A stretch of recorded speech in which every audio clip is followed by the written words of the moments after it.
ठिक छ। भ्यू त्यही अब हामीले मल्टिपल टेबलहरूबाट चाहिँ सिङ्गल टेबल या मल्टिपल टेबलहरूबाट चाहिँ हामीले कोही सिलेक्ट स्टेटमेन्ट गरेर रिप्रेजेन्ट गर्ने चाहिँ हामी भ्यू मतलब रिप्रेजेन्ट गर्छौँ, डाटा रिप्रेजेन्ट गर्छौँ भन्ने टाइपको कुरा हो। अब यो अर्को हाम्रो मटरलाइज्ड भ्यू भन्ने छ, ठिक छ। यो चाहिँ मटरलाइज भ्यू चाहिँ यो भ्यूभन्दा के फरक छ भने मटरलाइज भ्यूमा चाहिँ भ्यूमा चाहिँ हामीले फिजिकली यो एक्जिस्ट गर्दैनौँ भने हामीले होइन, मतलब यो फिजिकल डाटा स्टोर गर्दैन। यसले चाहिँ अरू टेबलहरूबाट चाहिँ स्टोर भएको अरू टेबलमा स्टोर भएको डाटालाई यसले जस्ट रिप्रेजेन्ट गर्छ भन्ने टाइपको कुरा गर्यो भ्यूले। तर यो मटरलाइज भ्यूमा चाहिँ के हुन्छ भने डिस्क के अरे यो चाहिँ हाम्रो क्याच बसे जस्तो क्याचमा जस्तै हाम्रो रियल टेबलभन्दा अर्को छुट्टै फेरि हामीले चाहिँ कस्तो हामीलाई भ्यू चाहिएको, जस्तै हामीले कुन कुन इन्फर्मेसन टेबल के अरे डाटा चाहिएको त्यो कुरा चाहिँ हाम्रो के हुन्छ के भन्छ यो क्याच मेमोरीमा बस्ने भनौँ न, त्यस्तो एउटा चाहिँ टेबल बनेर होइन, टेबल अब्जेक्ट भनौँ न, एउटा अब्जेक्ट बनेर चाहिँ यो मेमोरीमा टेबल स्पेस डिस्कमा पनि बस्छ यसको चाहिँ होइन। यसमा जस्तै हाम्रो भ्यूमा के इन्फर्मेसन चाहिन्छ, कुन टेबलबाट चाहिँ हामीले ल्याएको छौँ त्यो कुराहरू चाहिँ यो एउटा टेबल स्पेस बनेर एउटा टेबल स्पेस होइन टेबल बनेर यो हार्ड डिस्कमा चाहिँ बस्ने यो मटरलाइज भ्यूमा चाहिँ बस्छ है, ठिक छ। यसको चाहिँ फिजिकली एक्जिस्ट गर्छ, भ्यूमा चाहिँ हाम्रो फिजिकली एक्जिस्ट गर्दैन भनेको थियौँ। तर यो चाहिँ यो मटरलाइज भ्यूमा चाहिँ के हो, फिजिकली पनि हाम्रो बस्ने भयो भनेको। यसले चाहिँ एउटा टेम्पोररी टेबल जस्तो होइन, एउटा चाहिँ तिम्रो छुट्टै टेबल जस्तो बनाएर जस्तै कुन टेबलबाट कुन कोलम हामीले चाहिँ युज गरेर चाहिँ भ्यू बनाउनलाई, मटरलाइज भ्यू बनाउनलाई त्यो कोलमको त्यो रेकर्डहरू चाहिँ के भन्छ, त्यो एउटा छुट्टै टेबल बनेर त्यहाँ बस्छ। यो चाहिँ अब्जेक्ट पनि यसमा चाहिँ के भन्छ, यो चाहिँ हार्ड फिजिकल्ली पनि यो एपियर हुन्छ भन्ने टाइपको कुरा भयो। यो चाहिँ अब यो मटरलाइज भ्यू चाहिँ कस्तो हुन्छ भने पेरिडिकल्ली होइन, अब तिम्रो यो कुनै ट्रिगर पछि या कुनै कमिट पछि चाहिँ यो चाहिँ के भन्छ, भ्यू चाहिँ रिफ्रेस, यो मटरलाइज भ्यू चाहिँ रिफ्रेस भइरहेको हुन्छ। मतलब त्यहाँ चाहिँ कुनै टेबलमा चाहिँ डाटा इन्सर्ट भयो, डाटा अपडेट भयो या डाटा डिलिट भयो भने त्यो चाहिँ अनकमिट स्टेटमेन्टहरूमा चाहिँ त्यो मटरलाइज भ्यू चाहिँ रिफ्रेस भएको हुन्छ, ठिक छ। तर त्यो रिफ्रेस भइसकेपछि के भयो भने हाम्रो के अरे अपडेट के अरे मटरलाइज भ्यूबाट चाहिँ हामीले डाटा हेर्दाखेरि करेन्ट डाटा चाहिँ हामीले मटरलाइज भ्यूमा पाउँछौँ, ठिक छ। र यसले चाहिँ अलिकति पर्फर्मेन्स फास्ट पनि हुन्छ भन्ने टाइपको कुरा। जस्तै कस्तो हो भने हामीले चाहिँ इच टाइम जस्तै रियल टेबलमा चाहिँ इन्सर्ट भयो, अपडेट भयो, डिलिट भयो, त्यो बेला चाहिँ तिम्रो कमिट स्टेटमेन्ट ट्रिगर हुन्छ होइन। त्यो कमिट भइसकेपछि त फेरि त्यो उसमा मटरलाइज भ्यूमा रिफ्लेक्ट हुन्छ, ठिक छ। रिफ्लेक्ट भइसकेपछि हामीलाई display current data updated data होइन हामीले चाहिँ हेर्न मिल्छ। तर यो अर्को हाम्रो जुन अघि भ्यू पढ्यौँ, जुन यो अघिभन्दा अगाडिको चाहिँ टपिक, त्यसमा चाहिँ जस्तै टेबलमा चाहिँ सपोज हामीले भ्यूमा सिलेक्ट गरेर इन्फर्मेसन सिलेक्ट गरेर हेरिरहेछौँ, भ्यू बनाइरहेछौँ, भ्यू गरिरहेछौँ होइन। तर त्यही टाइममा चाहिँ हाम्रो त्यो जुन टेबलहरूबाट चाहिँ डाटाहरू स्टोर के अरे डाटा रिट्राइभ गरेका थियौँ त्यसमा चाहिँ डाटा इन्सर्ट अपडेट डिलिट भयो भने त्यो भ्यूमा रिप्रेजेन्ट सुरुमै रिप्रेजेन्ट हुँदैन, ठिक छ, रिफ्रेस हुँदैन, अटोमेटिकली रिप्लेस हुँदैन। त्यसको लागि फेरि हामीले सिलेक्ट क्वेरी लेख्नु पऱ्यो। जस्तै मैले एउटा पल्ट सिलेक्ट स्टेटमेन्ट क्वेरी लेखेँ, मतलब सिलेक्ट स्टेट फ्रम भ्यू गरेँ भने हामीले भ्यू हेर्न मिल्छ। त्यो टाइममा चाहिँ त्यो सपोज मैले 10 बजे चाहिँ मैले सिलेक्ट स्टेट फ्रम भ्यू गरेपछि मैले भ्यूको इन्फर्मेसन हेर्न पाएँ। सपोज भ्यू एउटा कुनै भ्यू छ, ठिक छ। 10:05 चाहिँ एउटा त्यो जुन भ्यू बनेको थियो टेबल, त्यो टेबलमा चाहिँ एउटा डाटा इन्सर्ट भयो भने त्यो भ्यूमा चाहिँ मैले फेरि त्यो चेन्ज भएको डाटा चाहिँ हेर्न मिल्दैन। फेरि मैले त्यो 10:05 पछि फेरि सिलेक्ट गरेँ भने मात्रै त्यो इन्सर्ट भएको डाटा हेर्न मिल्थ्यो भ्यूमा। तर मटरलाइज भ्यूको केसमा चाहिँ के हुन्छ भने यो चाहिँ जब हामी अनकमिट भनेको जस्तै इन्सर्ट अपडेट डिलिटमा भनेको चाहिँ हाम्रो डाटा म्यानिपुलेसन ल्याङ्ग्वेज भयो। यो चाहिँ हामी जब इन्सर्ट अपडेट डिलिट गर्छौँ यो अटोमेटिकली कमिट पनि हुन्छ या हामीले आफैले कमिट गर्नुपर्ने पनि हुन्छ होइन। त्यो डाटा जब कमिट हुन्छ टेबलमा त्यसपछि त्यो चाहिँ रिफ्रेस हुन्छ क्या, मटेरियलाइज भ्यू रिफ्रेस हुन्छ। मटेरियलाइज रिफ्रेस भइसकेपछि हामीले चाहिँ करेन्ट डाटा चाहिँ हामीले मटेरियलाइज भ्यूमा हेर्न मिल्छ भन्ने टाइपको कुरा हो। ठिक छ, यसको चाहिँ पर्फर्मेन्स पनि फास्ट हुन्छ भन्ने टाइपको। यसको चाहिँ टेबल अब्जेक्ट पनि यो चाहिँ एउटा टेबल बन्छ डिस्कमा भनौँ होइन। यो चाहिँ पर्फर्मेन्स वाइज पनि अलिक फास्ट हुन्छ र यसको फिजिकली एक्जिस्ट गर्छ र तर जुन हाम्रो भ्यू चाहिँ जुन त्यो पहिले हामीले भ्यू पढाएको थियौँ त्यसमा चाहिँ फिजिकली एक्जिस्ट गर्दैन भन्ने टाइपको कुरा हुन्छ। जस्तै हामीले कहिले काहीँ भ्यू र मटेरियलाइज भ्यूको डिफरेन्स के छ भनेर सोध्यो भने त्यही नै हो। फिजिकल्ली एक्जिस्ट गर्दैन भ्यू, यो चाहिँ फिजिकल्ली पनि के अरे टेबल स्पेस अब यो डिस्कमा पनि बस्छ भन्ने टाइपको हो। त्यो चाहिँ अटो के अरे यो पेरिडिकल्ली रिफ्रेस हुँदैन भ्यू चाहिँ। यो चाहिँ हाम्रो कमिट स्टेटमेन्ट हुँदा या हामीले चाहिँ कुनै ट्रिगरहरू लेखेर पनि के भन्छ यो मटेरियलाइज भ्यूलाई चाहिँ हामीले के गर्न सक्छौँ, रिफ्रेस गर्न सक्छौँ भन्ने टाइपको कुरा हुन्छ। ठिक छ, यसरी यही कुराहरूलाई चाहिँ हामीले भ्यू र मटेरियलाइज भ्यूको डिफ्रेन्स यस्तो छ भनेर लेख्न सकिन्छ। ठिक छ, यहाँसम्म कुरा बुझिया छ? केही क्वेसन छैन भने हामी अर्को टपिक सुरु गरौँ।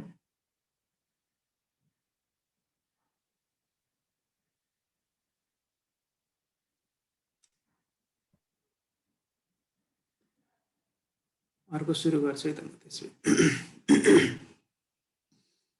अब हाम्रो चाहिँ म्यानेजिङ ओराकल्स युजर, जस्तै हामी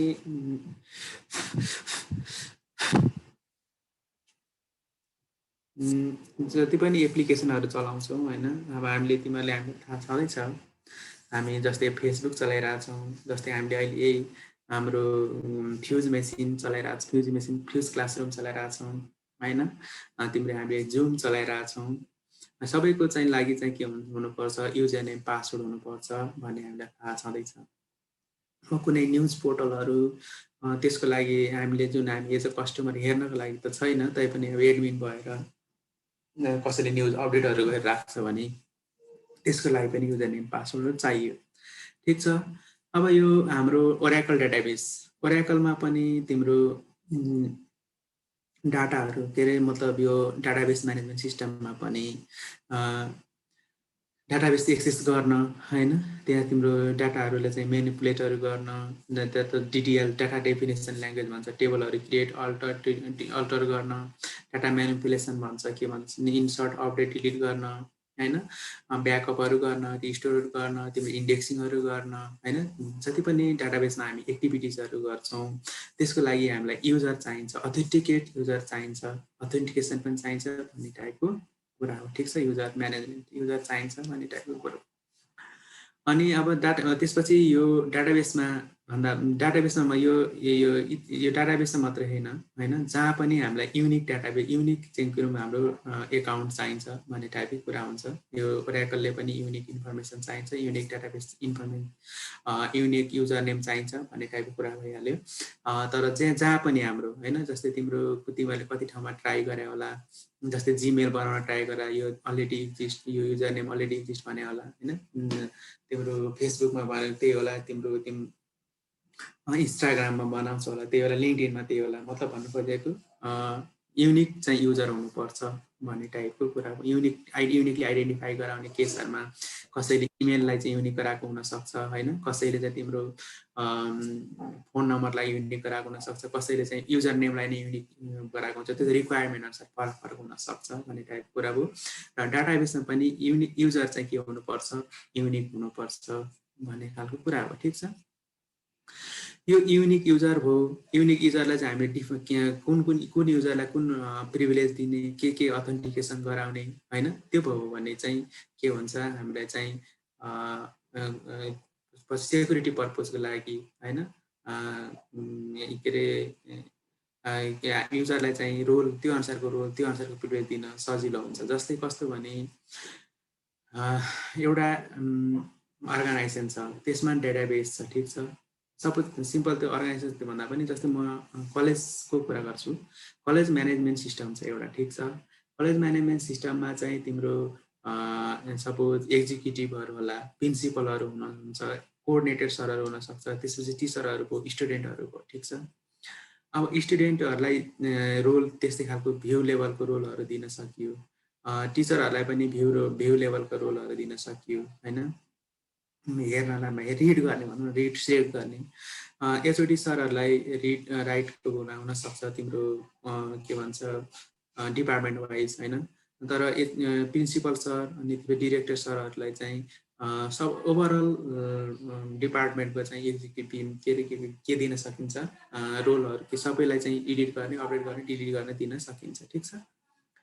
अब जस्तै रोल मैले चाहिँ के भने प्रिभिलेज स्टुडेन्टलाई रिड गर्ने दिने, टिचरलाई पनि रिड गर्न मात्रै दिने, एचओडी सरलाई चाहिँ कोअर्डिनेटर सरलाई चाहिँ त्यो डिपार्टमेन्टको मात्रै दिने, प्रिन्सिपल र डिरेक्टर सरहरूलाई चाहिँ ओभरअल दिने, त्यस्तो खालको एउटा हाम्रो प्रिभिलेज त्यस्तो चाहिँ अथराइज दिने भन्ने खालको सिस्टम हो सपोज। अनि हाम्रो एउटा टेबलमा एउटा डाटामा चाहिँ एउटा टेबलमा चाहिँ अनवान्टेड डाटा इन्सर्ट भयो, ठिक छ भने अब हामीले कसले इन्सर्ट गर्यो त होइन, यो चाहिँ चेक गर्नु पर्यो। सपोज हामीले चाहिँ यहाँ जुन युजरलाई चाहिँ जे अथराइज दिएको छ त्यही अनुसारको काम भएको छ भएन, त्यो भनेर चेक गर्न चाहिँ त्यो इन्सर्ट कसले गर्यो त भनेर थाहा पाउनलाई अब हामीले चाहिँ स्टुडेन्ट हेर, स्टुडेन्टवाला रोल भएको युजर र तिम्रो टिचर रोल भएको युजरले चाहिँ के गर्नु परेन, त्यो चाहिँ हाम्रो त्यो युजरहरूले चाहिँ इन्सर्ट गरे कि भनेर हामीले हेर्नु पर्दैन,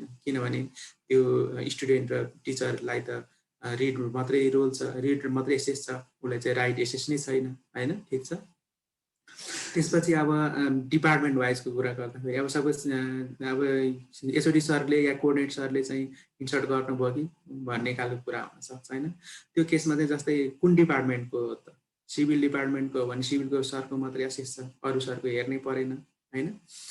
त्यसपछि तिम्रो कम्प्युटर डिपार्टमेन्ट हो भने कम्प्युटर सरको मात्रै हेर्नु, अरू हेर्नु परेन। त्यसपछि अर्को हामीले चाहिँ प्रिन्सिपल सर र डिरेक्टर सर त्यसरी चाहिँ अडिट गर्न, त्यसरी चाहिँ हामीले कसले चाहिँ यो सेक्युरिटीमा चाहिँ कसले चाहिँ यो चाहिँ हामीलाई इन्सर्ट गर्यो, यो चाहिँ कसले चाहिँ उ गर्यो भनेर त्यसरी थाहा पाउन पनि हामीलाई हेल्पफुल हुन्छ भन्ने टाइपको कुरा हुन्छ क्या यो यसमा। अनि अडिटिङ पर्पजको लागि हामीले कसलाई के अथोरिटी दिएको थियौँ त्यो अनुसार पनि अडिट पर्पजको लागि पनि होइन, यो सेक्युरिटी लुप होलहरूलाई चाहिँ मिनिमाइज गर्न, एभोइड गर्न र अडिटिङ पर्पजको लागि पनि ओराकलले चाहिँ युनिक के भन्छ युजर नेम र पासवर्ड हुनुपर्छ भन्छ। यो ओराकलले मात्रै होइन, जसले जुन हामी सिस्टम सफ्टवेयर युज गर्छौँ त्यो सबैमा त्यस्तै खालको सिस्टमहरू छ भन्ने टाइपको कुरा हो, ठिक छ। अब each database user account has unique name, unique user name हुनुपर्छ भन्ने टाइपको कुरो हो। पासवर्ड फर डाटाबेस अथेन्टिकेसन होइन, हाम्रो पासवर्ड पनि हुनुपर्छ भन्ने टाइपको कुरा हुन्छ, अनि युजरलाई पनि पासवर्ड हुनु पर्यो। अनटिपल password of that for database object होइन, त्यो चाहिँ टेबल स्पेस भनेको हामीले अस्ति नै पढिसक्यो, टेबल स्पेस स्टोरेज हो, लजिकल स्टोरेज हो भन्ने टाइपको कुरा। एउटा डाटाबेसमा मल्टिपल टेबल स्पेस हुनसक्छ, टेबल स्पेसभित्र मल्टिपल डाटा फाइल्सहरू हुनसक्छ भन्ने टाइप कुराहरू हामी अस्ति गरिसक्यौँ। Default database object temporary table स्पेसहरू हुनसक्छ, युजर प्रोफाइल, यो प्रोफाइलको कुराहरू हामी पछि पढ्छौँ होइन। त्यसपछि एकाउन्ट स्टाटस, त्यो एकाउन्टको स्टाटस त्यो उसको एक्टिभ हो कि इनएक्टिभ हो कि होइन, लक हो कि अनलक हो कि, त्यस्तो खालको स्टाटसहरू यो पनि हामीले चाहिँ यो डिफाइन गर्न सक्छौँ भन्ने टाइपको कुरा हो, ठिक छ। हामी यो युजर क्रिएट गर्ने प्र्याक्टिस पनि हामी गर्छौँ ल्याबमा पनि, यही नै हो। त्यसपछि हामीले जब हामी स्किमा भनेको तिमीहरूलाई थाहा छँदैछ होला होइन, स्किमा भनेको चाहिँ हाम्रो यो लजिकल कन्टेनर भन्छ कि डाटाबेसको अब्जेक्टको लागि चाहिँ कन्टेनर हो। जस्तै यसमा स्किमाहरू, यसको स्ट्रक्चर, जस्तै हाम्रो स्केलेटन भन्छ नि, त्यो स्ट्रक्चर यसको कहाँ गएर के बस्ने, यो चाहिँ घर भयो, घरमा चाहिँ तिम्रो किचन कता, तिम्रो बेडरुम कता, टिभी रुम कता होइन, स्टडी रुम कता भने जस्तो यो चाहिँ एउटा स्किमा स्ट्रक्चर टाइपको कुरा हो। त्यसमा जस्तै जब हामीले युजर क्रिएट गर्छौँ त्यसमा चाहिँ यसको चाहिँ बाई डिफल्ट होइन स्किमा पनि क्रिएट हुन्छ भन्ने टाइप कुरा हो। त्यसपछि हामीले चाहिँ यो युजरलाई चाहिँ ड्रप गर्नु पर्यो भने हामीले त्यो जस्तै डिलिट क्यास्केड, अपडेट क्यास्केड होइन, त्यस्तो खालको कुराहरू हामीले पहिले पढिसकेको थियौँ। क्यास्केड लाएर पनि हामीले चाहिँ यो स्किमाहरू जेनेरेट गरे बेलामा त्यो बेलामा चाहिँ हामीले ड्रप गर्न सक्यौँ। नत्र अर्को यदि हामीले युजर ड्रप डिलिट गर्नु छ भने चाहिँ सुरुमा त्यो यो युजरसँग रिलेटेड स्किमाहरू डिलिट गर्ने अनि त्यसपछि मात्रै के भन्छ युजर डिलिट गर्न मिल्छ भन्ने टाइपको कुरा हो। अब हामीले चाहिँ युजर क्रिएट गर्न सक्छौँ भन्ने टाइप कुरा हो। यसमा चाहिँ त्यही हो, अब युजर क्रिएट गर्दा चाहिँ हामी यो के रोल दिने होइन, के चाहिँ उसलाई एक्सेस दिने, के पर्मिसन दिने, हामी लिस्ट प्रिभिलेज भन्ने टाइपको कुराहरू तिमीले सुनेको छौ होला। जति सक्दो हामीले चाहिँ जति चाहिन्छ त्यति मात्रै एक्सेस दिने क्या होइन। जस्तै म स्टुडेन्ट, म एउटा एज अ स्टुडेन्ट छु र मैले चाहिँ एउटा कलेजको management system, college management software चलाइरहेको छु भने मलाई म एज अ स्टुडेन्ट मैले के हेर्नु मिल्नुपर्ने त्यो मात्रै। जस्तै मलाई चाहिँ क्लासको सेड्युलहरू होला, मेरो तिम्रो एसाइनमेन्टहरू भएको होला होइन, त्यो अनुसार हेर्न मिल्यो, त्यति मात्रै हेर्न, लिस्ट प्रिभिलेज भनेको त्यति हेर्न पाउनु पऱ्यो। टिचरले त्यही अनुसारको, एचओडी अनुसारले त्यही अनुसारको पाउनु पऱ्यो भन्ने खालको कुरा। जस्तै त्यो युजर के हो त, उसको रोल के हुनसक्छ त अर्गनाइजेसनमा, ऊ एडमिन हो कि, ऊ कस्टमर सर्भिस केयरको मान्छे हो कि होइन, ऊ चाहिँ डेभलपर हो कि होइन, त्यो अनुसारको उसलाई के अथोरिटी चाहिन्छ, के उसलाई चाहिँ पर्मिसन चाहिन्छ, त्यो मात्रै पर्मिसन दिनुपर्छ भन्ने टाइपको कुराको। अब उसलाई चाहिँ डिबिए युजर प्रिभिलेज दिने कि नदिने होइन। डिबिए युजर प्रिभिलेज दिँदाखेरि चाहिँ तिमीले उसले चाहिँ database create, update, delete, insert सबै थरको कुराहरू गर्न सक्छ क्या होइन। त्यो भएर उसलाई चाहिँ हामीले जब हामी युजर क्रिएट गर्छौँ, युजर क्रिएट गर्दाखेरि उसको रोल के हो, रेस्पोन्सिबिलिटी के हो, उसलाई के प्रिभिलेज दिँदा, के अथेन्टिकेसन दिँदा, के एक्सेस दिँदा मात्रै हुन्छ, त्यो अनुसारको चाहिँ हामीले एनालाइसिस गर्नुपर्छ भन्ने टाइपको कुरा हो क्या। त्यसपछि त्यो डिबिए रोल, त्यो मान्छेलाई डिबिए रोल दिने कि नदिने सबै तिमीले युजर क्रिएट गर्नु पर्यो। अब उसलाई चाहिँ डिबिए रोल दिने कि नदिने, दिनुपर्छ पर्दैन, त्यो यदि डेभलपर हो भने दिनुपर्छ पर्दैन। जस्तै ऊ एचआरको मान्छे छ भने एचआर मान्छे भने डिबिए रोल दिनुपर्छ पर्दैन होइन। सबै ऊ चाहिँ सिइओ छ भने उसलाई दिनुपर्छ पर्दैन होइन। सबै ऊ चाहिँ तिम्रो सिस्टम एडमिन हो भने उसलाई डिबिए रोल दिनुपर्छ भने त्यो अनुसार हामी चाहिँ उसको अर्गनाइजेसनमा रोल के छ, रेस्पोन्सिबिलिटी के छ, उसलाई डिबिए रोल चाहिन्छ चाहिँदैन होइन। चाहिँदैन भने किन दिने, चाहिन्छ भने मात्रै दिने, त्यस्तो खालको हुनुपर्छ भन्ने टाइपको कुरा। यो यो नै छैन। यदि हामीले डिबिए रोल दिएपछि उसले चाहिँ हाम्रो टेबल स्ट्रक्चर स्किमाहरूमा चेन्ज गर्न सक्छ। अनअथराइज मान्छेले मतलब मान्छे जसलाई सबैलाई दियो भने हामीले चाहिँ के भन्छ फेरि अनवान्टेड एक्टिभिटिजहरू हुनसक्छ डाटाबेसमा। त्यो कुराहरू चाहिँ हामीले पहिले प्रिकर्सन पहिले अप्नाउनु पर्छ भन्ने टाइपको कुरा हो क्या यसमा।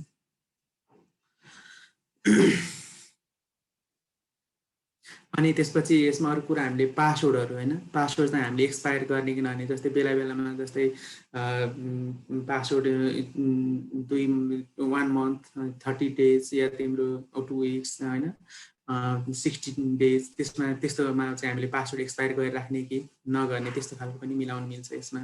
हामीले त्यसरी चाहिँ पासवर्ड एक्सपायरीहरू राख्ने नराख्ने होइन, त्यो चाहिँ पासवर्ड एक्सपायर राख्यो भने अब राम्रो कि नराम्रो त्यो अर्गनाइजेसनको रुल्स अनुसार पनि गर्न सकियो। र पासवर्ड एक्सपायरी राख्ने त्यस्तो भयो भने त्यसरी यो त्यो कुरा त्यसरी पनि हामीले युजरहरू क्रिएट गर्न सक्छौँ भन्ने टाइपको कुरा हो। अनि हामीले चाहिँ हाम्रो डाटाबेसमा कुन युजरहरू छ त्यो कुराहरू चाहिँ हेर्न पनि मिल्छ, यो युजर हामीले चाहिँ युजरहरू हेर्न मिल्छ भन्ने टाइपको कुरा। ठिक छ।